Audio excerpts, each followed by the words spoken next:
Татарстан Республикасы һәм татарлар турында тулы мәгълүмат.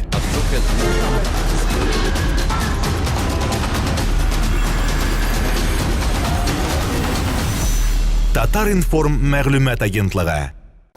Иртәгә бит инде Россия Венчур форумы ачылаймы?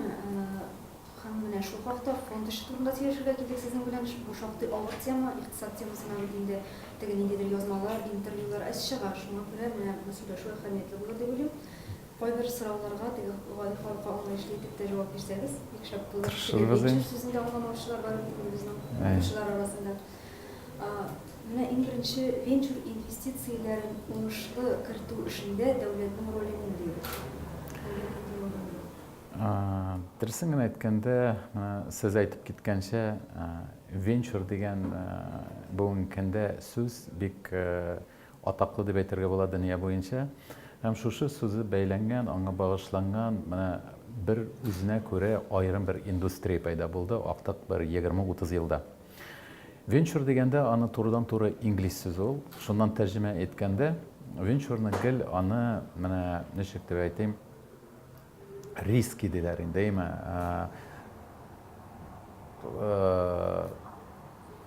Чөнки ул бизнес, шул ук бизнес, ул инвестициялар белән бәйле, акча белән бәйле. Ләкин бу махсус проектлар турында сүз бәрә. Бу проектларның чөнки шәхси интеллектуаль милек белән бәйләнгән проектлар турында бара. Әйтик, күпезенчә менә бу урта кече предприятиелар турында сөйләгәндә, эшмәкәрлеклек турында да сөйләшкәндә, анда ул даими рәвештә булган продукт. Бөтен халык танылган, белгән, кемдер ипи пешерә, кемдер трактор ясый, әйтик, халыкка таныш булган товар. Менә бу венчур дигән сүз, ул менә шул яңа компания, инновацион компаниялар белән бәйле, алар яңа моңганчы булмаган яки продукт, яки технология, яки яңадан эшләү ысулын яңадан чыгарган, менә интернетка бәйләнгән әйберләр, мәсәлән, бүгенге көндә актык 10 ел эчендә генә менә интернет белән бәйле яңа технологиялар, хәзер нәрсә генә эшләп булмый, шул смартфонны кулда тотканда, шулай бит. Менә элек 10 ел элек кеше күз алдына да китерә алмыйдыр иде, дөресен генә әйткәндә, андый технологияларның пайда булуын һәм аларның шул хәтле безнең тормышны җиңеләйтер дип, һәм аларның шундый менә киң рәвештә җәмгыятьтә таралыр дип бер кеше дә уйламаган иде. Менә шуңа күрә венчур финанслары дигәндә, ул һәр чакта да менә яңа компаниялар, аларның интеллектуаль милеккә багышланган, интеллектуаль милек ул фәнни эзләнүләрнең менә нәтиҗәсе булып чыга инде, әйме.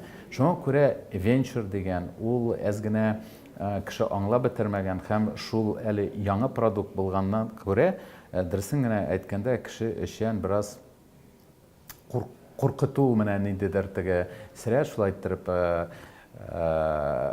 ниндидер куркыту чыгара инвесторлар өчен. Ләкин дөньяда актык 20-30 ел эчендә кайсы бер илләрдә инде бу яңа бер экосистема булып, аның үзенең төрле ысуллары, традициялары булып пайда булды, законнар яңа чыкты. Шуңа күрә менә безнең илгә туры килгәндә, безнең илдә үзегез беләсез, әле 20 ел элек гомумән шәхси милек кенә пайда булды.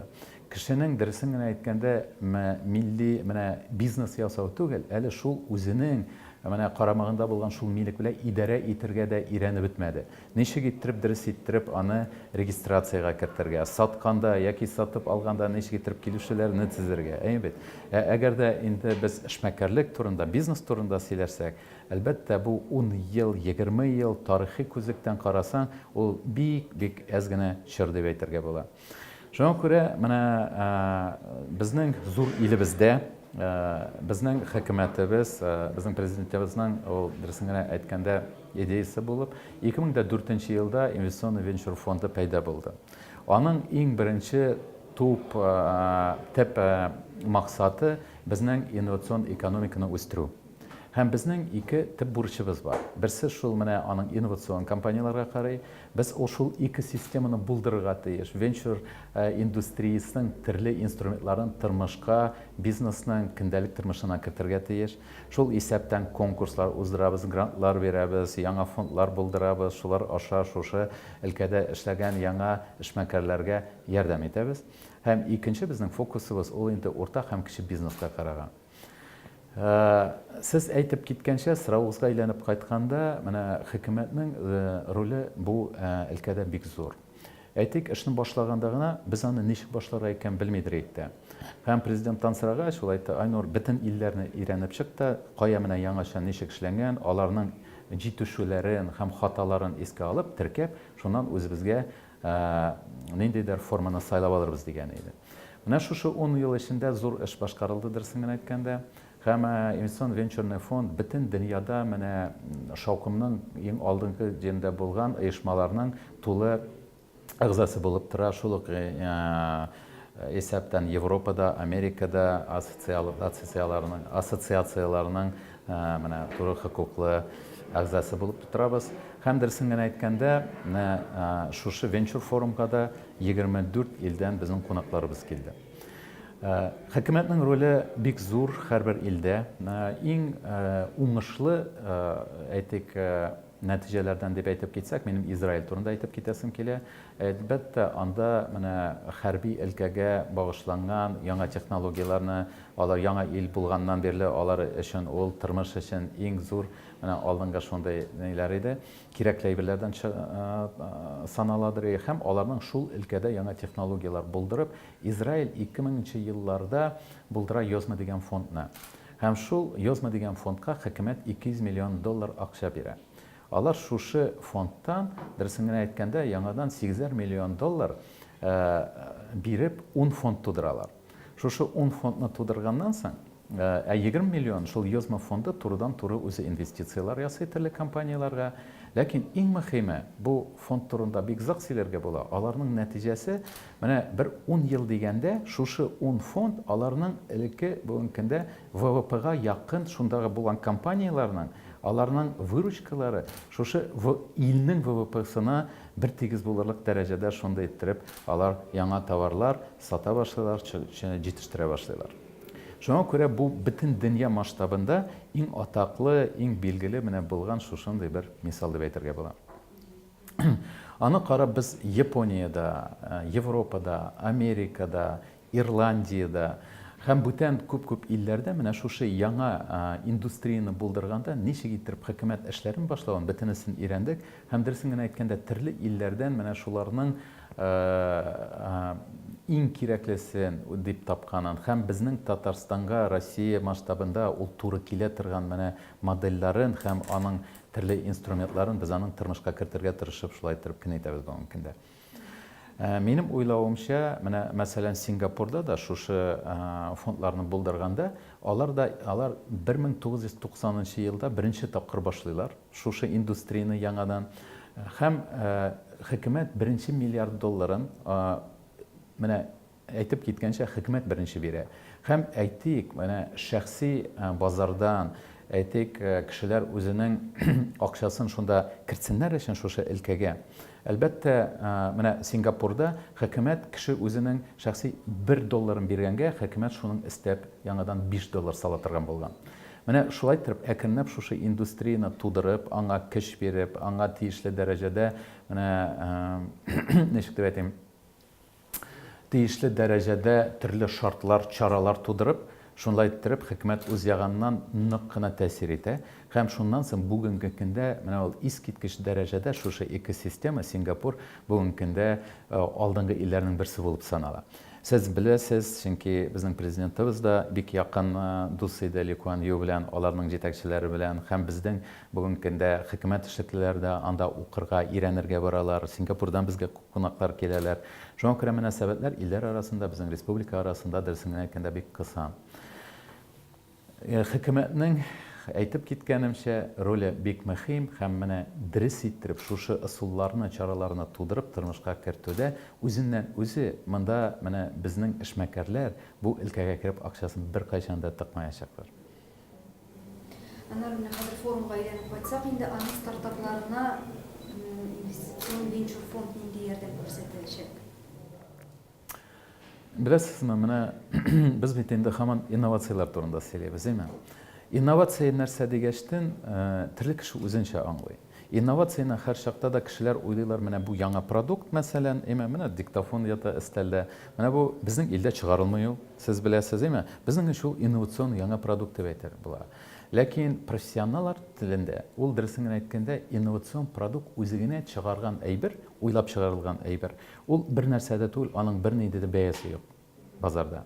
Дөресен генә әйткәндә, шушы продукт белән никадәр кешеләр күбрәк кулланса, шуныңча аның бәясе зуррак булып чыга. Демәк, инновациялы булыр өчен аның белән менә киң дәрәҗәдә бүгенге көндә базарда бөтен дөньяда халыклар кулланырга тиеш. Шул чакта гына ул инновацион була ала. Һәм инновация дигәндә анда эш әйбер керә әйтеп киткәненчә, ул продукта булырга мөмкин, ул технологиядә булырга мөмкин, яки яңа идарә итә торган ысуллар булырга мөмкин. Шулар бөтенесе дә алар инновацион продуктка керәләр.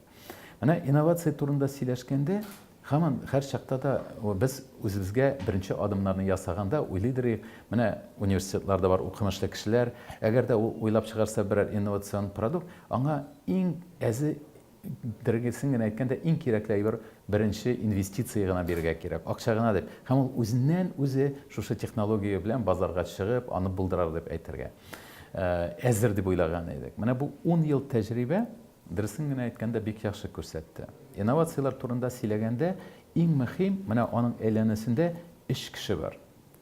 Мөһим эш кеше. Аның беренчесе укымышлы кеше. Укымышлы кешенең төп максаты ул белем җыю.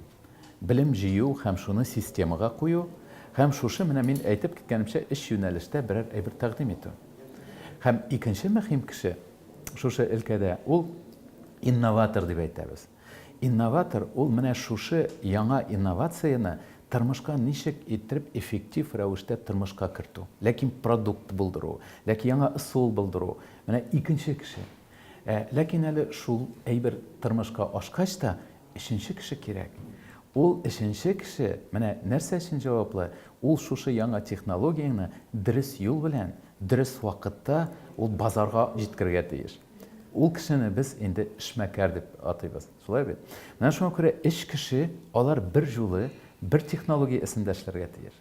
Ләкин менә аның кайсы технология яхшы, ләкин анда яхшы түгел дип әйтер өчен, бүгенге шуны күздә тотарга кирәк. Менә чөнки бер технологияны бер кайчан да бер генә укымышлы кеше уйлап чыгармый. Бер технология өстендә меңәр кеше дөнья буенча эшли. Ләкин кайсы технология базарга беренче чыга, менә шул кешеләр артыннан инде бөтен уңышлар алар артына, алар исеменә языла торган була.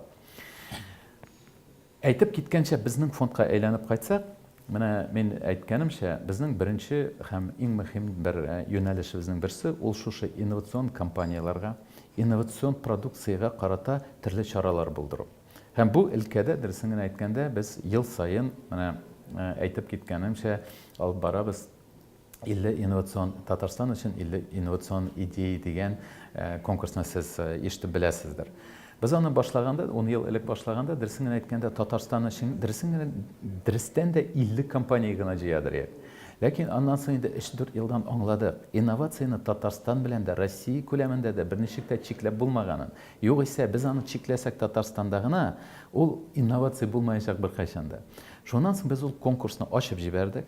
Ачып җибәрдек тә һәм дөресен генә әйткәндә бөтен илдән, Россиядән, аның күпчелек бер 20 төбәгеннән һәр чакта да җыя башладык шушы инновацион идеяларны һәм аннан соң тагын 2 елдан соң әле халыкара проектларны да җыя башладык.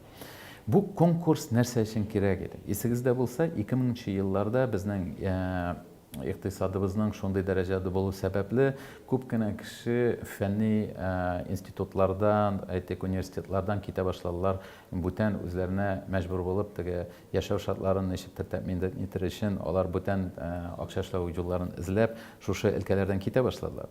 Шуңа күрә безнең хөкүмәт күреп, шушы негатив тенденцияны аны вакытында туктатып, үзебезнең менә 50 инновацион конкурсның максаты шушы өлкәне тиешле дәрәҗәдә халыкка аңлатып, аны популярлаштырып, шушы фәнни эзләнүләр өлкәсенә яшь буынның игътибарын шунда ничектер җәлеп итер өчен шушы конкурсны башладык. Конкурсыбыз бик тә әһәмиятле булды һәм уңышлы булды дип мен шундый бәя бирер идем дөресен әйткәндә, чөнки шушы 10 ел эчендә 20 меңнән артык менә кеше шунда үзенең яңа тәкъдимнәре белән безгә гаризалар биреп чыктылар. Әлбәттә, алар арасыннан без 10%-ын гына сайлап алып, 2000-гә якын проектны аларга номинация бирдек. Һәм шушы 2000-нән яңа программа идея 1000 идея дигән программа керттек. Һәм шунда шушы программа кысасында һәрбер укымышлы кеше дөресен генә әйткәндә матди ярдәм аладыр. Һәм ул вакытта алар 6 миллион сумга кадәр 100 мең доллар иде үз вакытында. Шулай иттереп, үзенең төрле этапта шушы фәнни эзләнүләрен аны интеллектуаль милеккә хәтле җиткерерлек мөмкинлекләр тудырадыр. Шушы конкурс аша. Әйтик әле тагын безнең шушы конкурс белән без аны Мәскәүдән, Россиядә бик атаклы һәм таныклы булган оешма белән, фонд поддержки инновация белән бергә эшләдек. Фонд Портника дип аталыдыр ул үз чагында. Хәзер аны Сергей Геннадьевич Поляков дигән кеше җитәкли, безнең бик яхшы партнерыбыз һәм дустыбыз дип әйтәсем килә. Менә шушы конкурсларны булдыру дөресен генә әйткәндә беренче адым өчен ул менә беренче сулыш икенче, беренче шундый ярдәм чаралары җиткерү ул бик мөһим хөкүмәт ягыннан безнең шуны Татарстанда хөкүмәтебез аңлап, президент шуны аңлап, тиешле дәрәҗәдә үзе вакыт биреп, шуңа һәрбер аның деталенә хәтле менә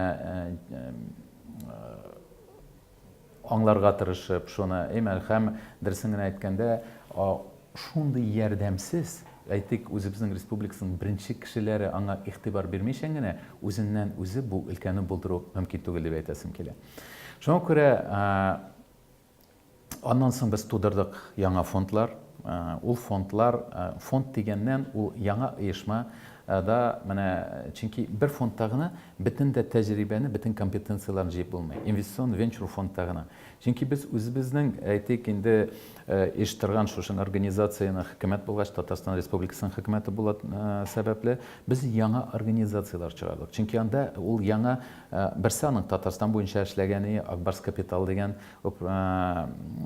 компания эшләде, идарә итте ул фонд белән. Икенчесе белән Сбербанк Ventures дигән исегездә булса бәлки әйтеп киткән. Нәрсә өчен кирәк иде бу фондлар? Чөнки дөресен генә әйткәндә, менә шушы компаниялар булганда, беренчедән ул фондлар уйныйлар профессиональ эшмәкәр ролен үз өстенә алалар. Монда ике әйбер инновацияның уңышлы булу менә таләп итә нәрсәне? Аның җанында бик көчле укымышлы кеше булырга тиеш һәм аның җанында бик яхшы эшмәкәр булырга тиеш. Алар бергәләшеп кенә алып чыгып җиткерәләр. Әйтик, менә бүгенге көндә шушы форум кысасында килгән чит ил экспертлары белән, аларның тәҗрибәле кешеләре белән сөйләшсәгез, аларның бер сүзе бар. Айнур, инновациялар, алар бөтен илдә бар ди. Ләкин менә дөрес эшмәкәрләр булу, ул иң мөһиме менә инновацион компания булдыру өчен һәм инновацион технология базарга чыксын өчен дип. Шуңа күрә, әгәр дә алар янында шундый кеше булмаса, анда беркайчан да венчур инвестицияларына өмет итеп алар яши алмыйлар дигән. Менә шундый фикер бар, дөресен генә әйткәндә. Шуңа күрә безнең бүген максатыбыз, менә без инде хәзер тиешле дәрәҗәдә дип әйтергә кирәк, безнең үзебезнең генә портфельдә 400-га якын компаниялар бар. Алар бөтенесе әле бик теге иң беренче адымнарында гына булган. Аларның һәрберсенә дә ул менә бүген туган кешенең баласы шикелле. 1 айлык баланың үзен генә калдырып буламы? Булмый. 1 еллыкны буламы? Юк, булмый. 2 еллыкны да булмый. 5 еллыкны да булмый. Шулай бит, әйме? Әле 20 ел җиткәч кенә кешенең баласы үзеннән үзе беренче адымнарын менә шулай итеп дөресен генә әйткәндә ясый башлый. Үз-үзенә ышанып. Ләкин әле 20 яшьтә дә кеше баласы үзенең бу тормышта кем буласын ул тиешле дәрәҗәдә аңламый. Шулай бит инде. Без ул юлны үттек. Менә инновацион компанияларда аларның тормышы нак шундый ук. Шуңа күрә бүгенге көндә шушы чаралардан без үз өстебездә эшлибез һәм һәр чакта да үзебезнең базарны күзәтәбез дә. Бу форум чарасында быел без үзебезнең бизнес ангеллар дигән ассоциацияны булдырырга игълан иттек. Шуны президент белән сөйләштек һәм бүгенге көндә Россиянең шушы ассоциацияның жетекчиси Виталий Полехин келді. Һәм Питер Браун деген кіші, ол Европа ассоциациясының жетекчиси. Менә шул келді. Дөресен генә әйткәндә, без өметләнәбез бүген президент белән очрашуда шушыны сөйләшеп, киңәшеп, әгәр дә инде президент шуна үзенең беренче имзасын куеп җибәрсә, республикабызда шул юнәлештә башларбыз дип. Чөнки менә бу юнәлешнең аның сире һәм төп максаты шунда, менә акчалы кешеләр бар, алар күп. Ләкин аларга тиешле дәрәҗәдә дөрес иттереп аңлатып, нишләп бу өлкә кызык икәнен аңлатып. Һәм аларның, әйтик, венчур инвестициясе ул беркайчанда бер инновацияга бер кеше генә инвестиция ясамый. Анда һәр чакта да алар җыелышып, 2-шәр, 5-шәр, 10 кеше шулай иттереп ясыйлар.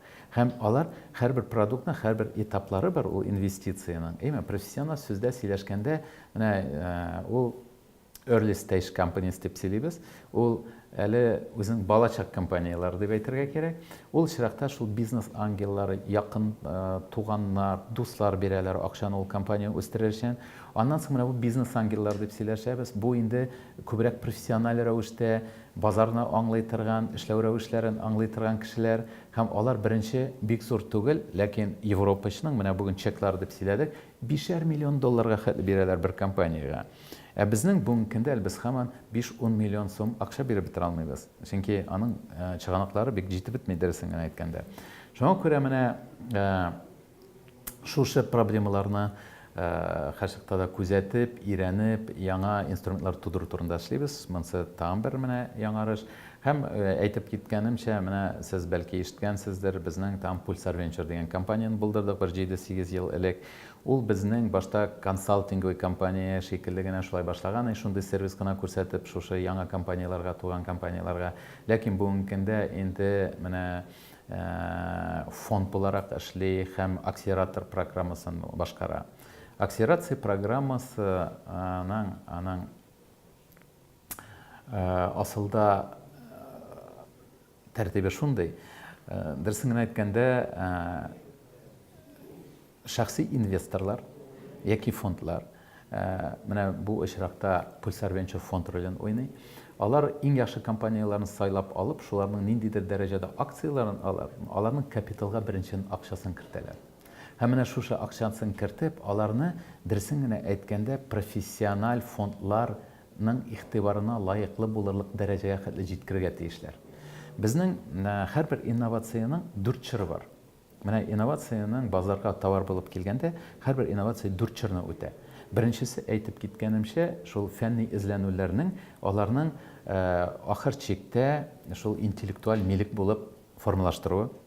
Икенче этапта шул инновацияның беренче прототип дип атыйбыз, прототип булдыруы. Өченче этапта шул прототиптан алар опытные партии дип әйтәбез. Шул сынала торган партия яңа инновацион продукцияны җитештерү. Бу менә 3нче этап бик мөһим. Чөнки бу этапта инде шушы компания алар бик тиешле дәрәҗәдә базарны аңлап, һәм бу компания, бу яңа продуктның үзенә дөресен генә әйткәндә, кулланучыларын дөрес тиешле дәрәҗәдә идентификация ясап, аңлап, аларны тәкъдим итәләр беренче партиясын, һәм 1 ел эчендә, 2 ел эчендә тест ясап, алардан кире аларның фикерләрен җыялар. Һәм дөресен генә әйткәндә, шушы фикер бик мөһим, чөнки ул яңадан фәнни эзләнүләргә кайчакта әйләнеп кайтырга мәҗбүр итә. Аларның яңадан шуны яхшырту, формалаштыру яки кайчакта дөресен генә әйткәндә кискен рәвештә шушы инновацион продукцияның аның исемендә, формасында, максатында үзгәртә. Шуңа күрә, менә шуннан соң иде 3нче этапны тамамлаганнан соң 4нче этап ул сериялы рәвештә шушы товарны җитештерү, заводлар төзү инде, шулай бит. Менә шушы 4 этапны үтәргә тиеш. Менә шушы 4 этапны ничек кенә эшләмәсәк тә, бүген көндә бөтен Россия күләмендә беренче менә хөкүмәт сөйли, бизнес сөйли, ләкин беренче 2 этабын гына менә тәэмин итә торган шартлар, чаралар тудырылган. 3нче, 4нче этапка бигәз. Менә бигәз алар дөресен генә әйткәндә. Үткән елны шушы Россия форум чарасында кысасында президент безгә үзенең әмерен биргән. Гомумән бу ел сайын гына, елга бер генә тапкыр мондый эш белән шөгыльләнү түгел, даими рәвештә ел буе шушы эш барырга һәм шушы чараларны, шартларны тудырырга яңа тәкъдимнәр кертергә дип. Менә шуның өстендә без дөресен әйткәндә басылып эшлибез. Шулар буенча тәкъдимнәрне әзерлибез, кертәбез, испатлыйбыз. Һәм бүгенге көндә менә үткән елда безнең үзебезнең попечительләр советында яңа үзгәрешләр кертелде. Безнең шушы программа 1000 идея программасына һәм әйтеп киткәнемчә без 6 миллионга хәл акча бирәдек. Бүгенге көндә хәзер акселерацияны бу программалар рәвешендә һәрбер компания 20 миллион сумга хәтле акча ала, үзенә җәлеп итә ала. Дөресен әйткәндә, әгәр дә конкурсны комиссияны үтсә, бу инде ике этап кына түгел, кайсы бер компанияларга өченче этапны да менә тулы рәвештә капларга ярдәм итәргә тиеш. Ләкин үзегез аңлаганча ул төрле өлкәләрдән торый. Әйтик, IT технологияларга аларга вакыт әзрәк кирәк һәм акчасы да әзрәк кирәк. Ләкин безнең Россиянең һәм Татарстанның традицион менә икътисадында көчле булган өлкәләрдә, мәсәлән, автомобиль өлкәсендә җитештерү буенча, яки вертолетлар, яки авиация булса, яки химия технологияларында, газ технологияларында булса, анда әлбәттә инде ул күләм 20 миллион бер нәрсәгә дә җитмәячәк үзегез аңлавы буенча. Шуңа күрә дөресен әйткәндә, ярдәм итү чаралары турында менә бу төрле матбугатта төрлечә сөйлиләр. Без күп эшләдек, без күп бирдек дип. Ләкин аны санап чагыштырсаң, менә бер-ике генә сезнең өчен цифрлар бирә алам. 10 ел элек мин эшли башлаганда, бөтен венчур индустриясы менә базарында 53-54 миллиардка якын доллар бу. 53-54 миллиард долларга якын акча иде. Һәм шуның 28-30-ы Америкага туры киләдер. Россиянең ул чакта базары бөтенләй юк. 100 миллион доллар булгандыр бәлки. Калганы Европага киләдер һәм Япониягә киләдер. 10 ел үткәннән соң, бүгенге көндә хәзер инде 150 миллиард доллардан артып китте шушы базар. Һәм аның 80 миллиардка якыны ул Америкага туры килә.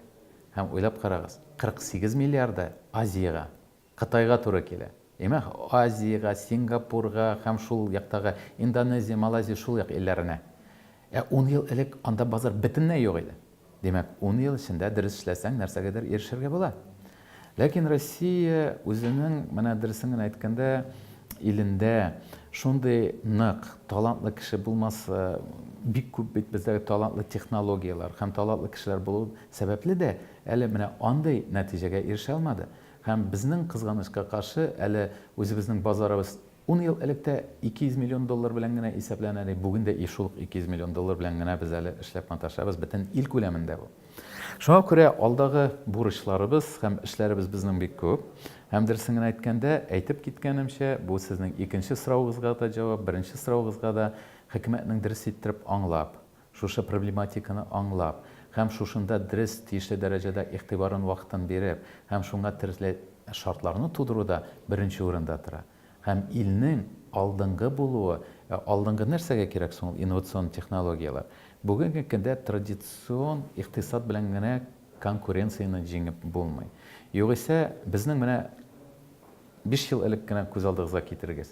Игездә әгәр дә әйләнеп карасагыз, Россиядә җитештерелгән товар барма дип, эзләп табу бик авыр. Үз истегезгә карагыз, киемнәрегез. Сезнең Россиядә тегелгән кием бармы истегездә? Яки бизәнү чаралары монда, әйме шулаймы? Юк диярлек була. Чөнки безнең аяк киеме җитештерү өлкәсе дә актык 20 елда юкка чыкты дияргә була. Бөтенесе дә импорт.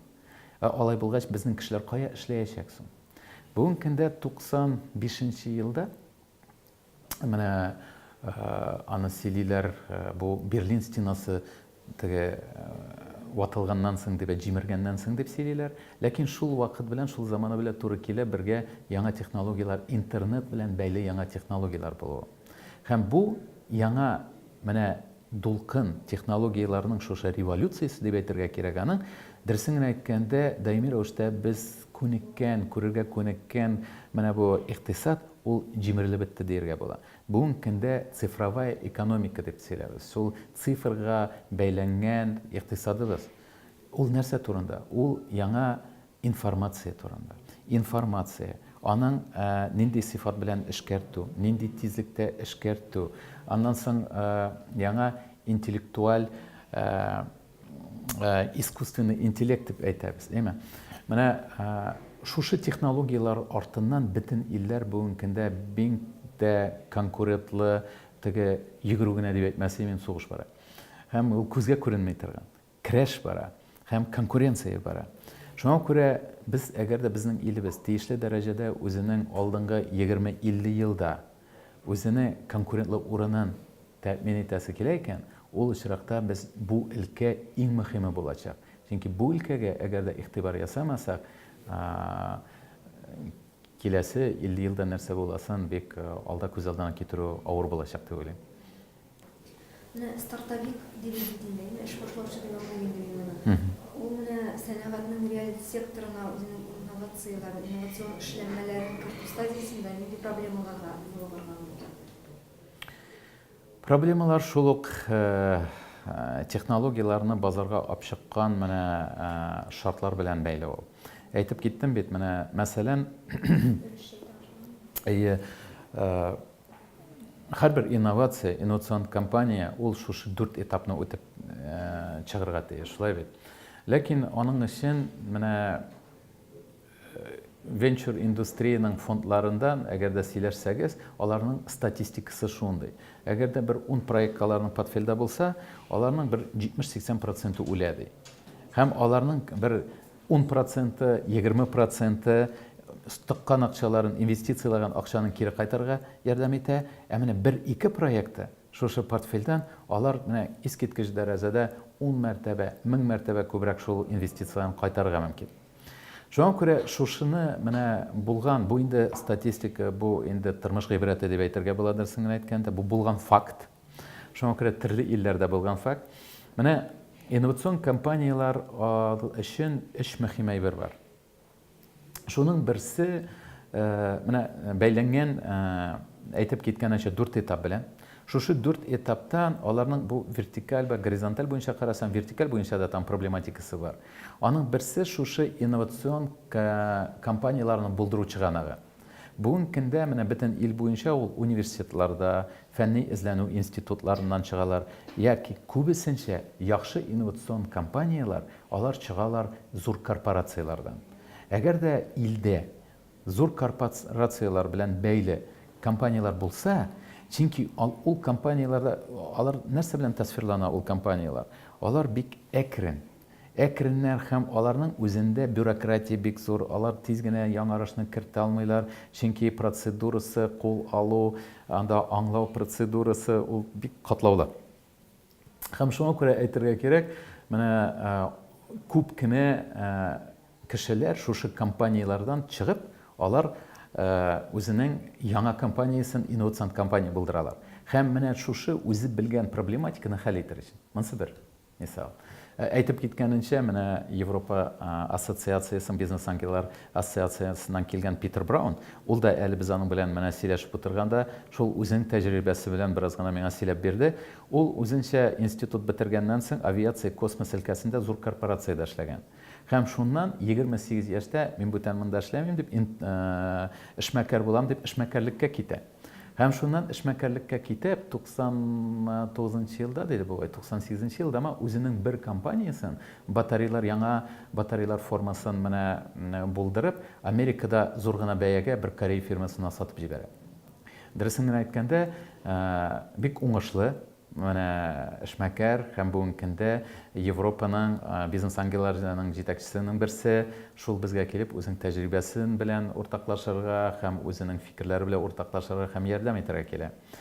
Бу берсе. Менә яңа инновацион компанияларны булдыру бер чыганак. Икенче зур юнәлеш ул тагын хөкүмәт белән бәйле.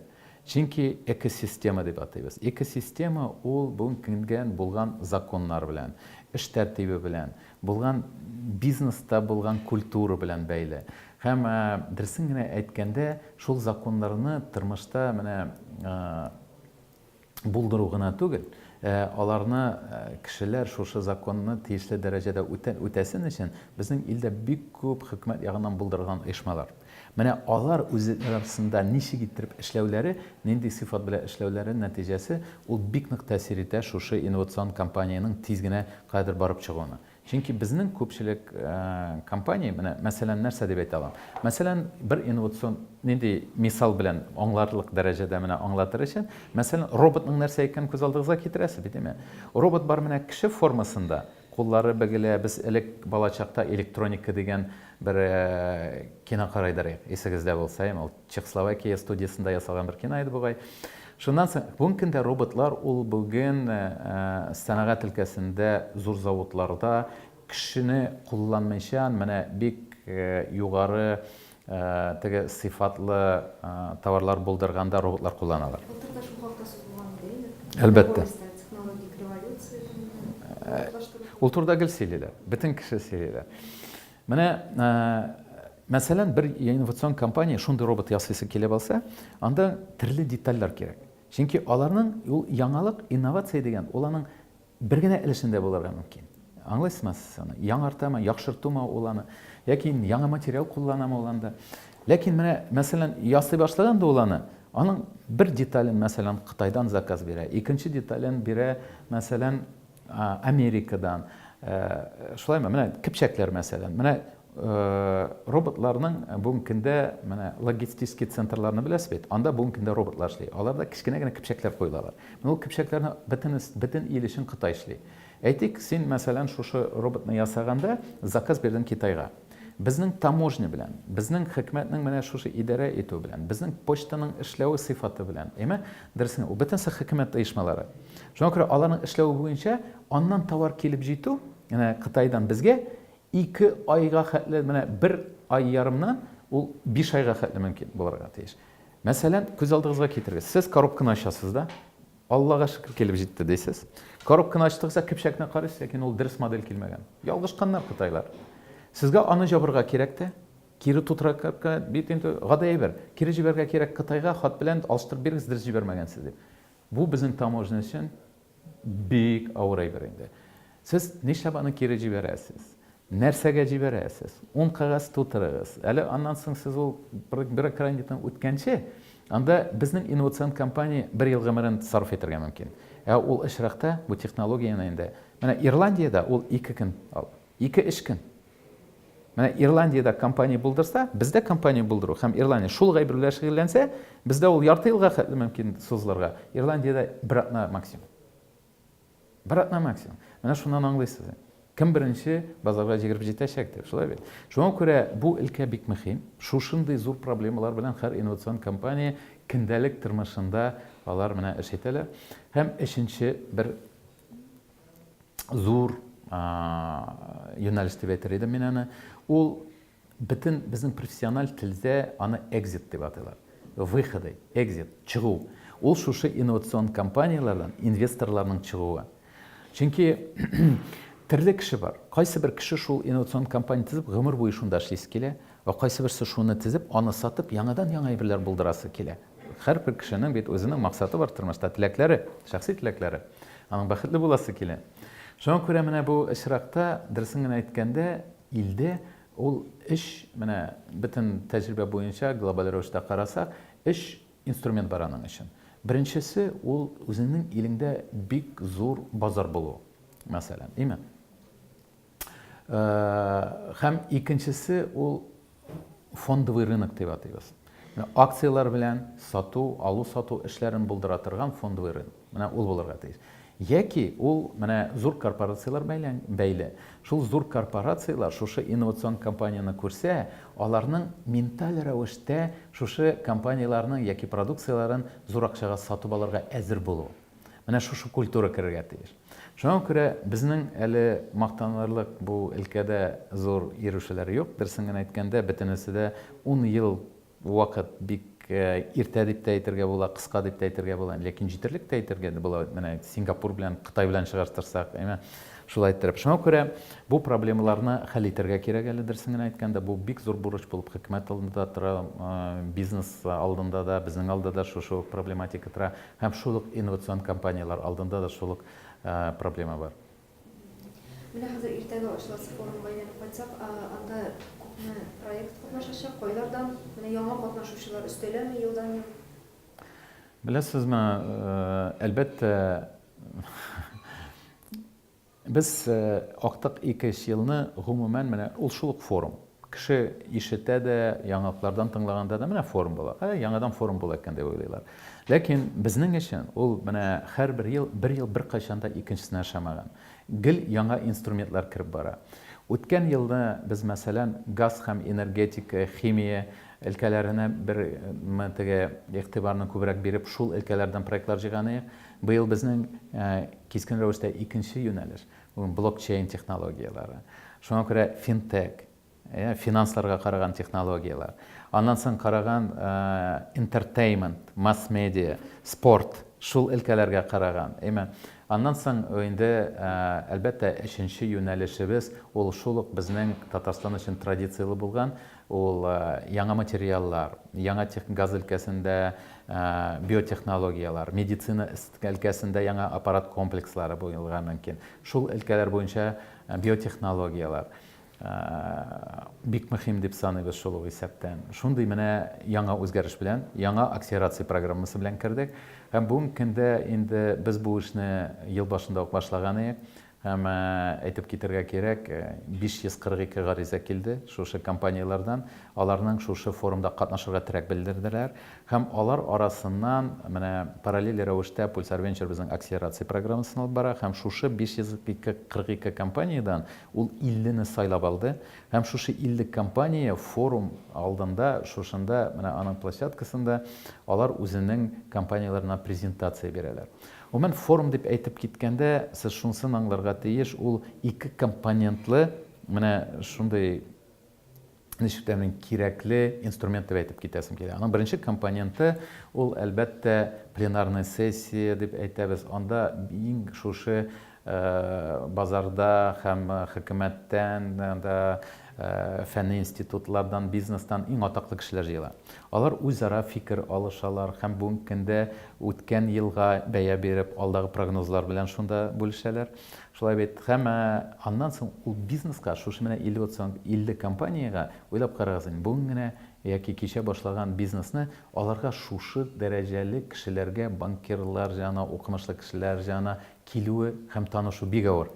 Менә бу площадка ул коммуникация өчен бик зур мөмкинлекләр бирә. Алар турыдан-туры бер-берсенә киләләр, бизнес карталар белән алышыналар, шунда сөйләшәләр, фикер алышалар һәм үзләренең мөнәсәбәтләрен дөресен генә әйткәндә аннан соң дәвам итәләр.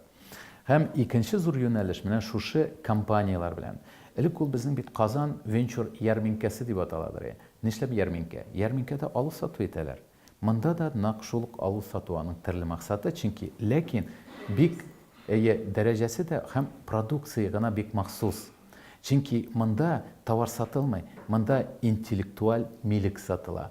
Компаниянең акциялары тәкъдим ителә. Менә эш нәрсәдә. Шуңа күрә алар үзләренә инвесторлар эзлиләр һәм шунда үзләренә презентация ясыйлар үзләренең һәм акселерация компания кысасында алар белән иң яхшы экспертлар эшлиләр һәм аларга әзерләнергә, үзләренең компанияларын яхшыртырга төрле чаралар һәм тәкъдим итәләр һәм ярдәм күрсәтәләр. Алар кайсы шәһәрләрдә булдырырга беренчесе? 20 шәһәр Россиядан була. Ул су исәптән Петербург, Мәскәү бик актив була, Новосибирск, Томск, бик күп шәһәрләрдән. Илләрдән дә шул ук, менә Ирландиядан да бар, Украинадан да бар, Белоруссиядан да бар, Америкадан да бар, Швециядан да бар, Африкадан да бар, Сингапурдан да бар, төрле илләрдән, 24 илдән. Һәм шулар арасында безнең партнерларыбыз, 10 ел буена менә җыйган партнерларыбыз, инде мөнәсәбәтләрне менә шундай тирәнәйтеп, дуслашып беткән 12 илдән яхшы экспертлар киләр сайлап алар өчен. Дөресен генә әйткәндә, аудитория бик аны зур дип әйтергә була, бик зур түгел дип әйтергә була, ләкин 1000-га хәле кеше җыелырга тиеш һәм шушы площадкада фикер алышырга һәм үзенең ничектер өлешен кертергә. Арталасың сорауны бирәм дә, коллегама сүз бирәм инде. Менә безнең республикада идеяләрнең төп модераторы кем? Вузлармы, әллә фәнни тикшеренү үзәкләрме? Беләсезме ничек? Әлбәттә, безнең базар бүгенге көндә ул Көнбатыш Европадан, Америкадан, бүтән илләрдән аерылып тора. Чөнки безнең ул тарихи яктан килгән икътисадыбыз ул хәтле күп, менә ачык, базарга караган, андай зур цифрлар белән эш иткән компаниялар бик күп түгел, ил масштабында да хәтта. Шуңа күрә, әлбәттә, иң зур күләме буенча карасак, саны буенча карасак, шушы идеялар һәм компаниялар ул университеттан киләләр. Университетлардан һәм фәнни эзләнү центрлардан һәм шул исәптән компаниялар, корпорациялардан да бар. Татарстан Республикасы һәм татарлар турында тулы мәгълүмат.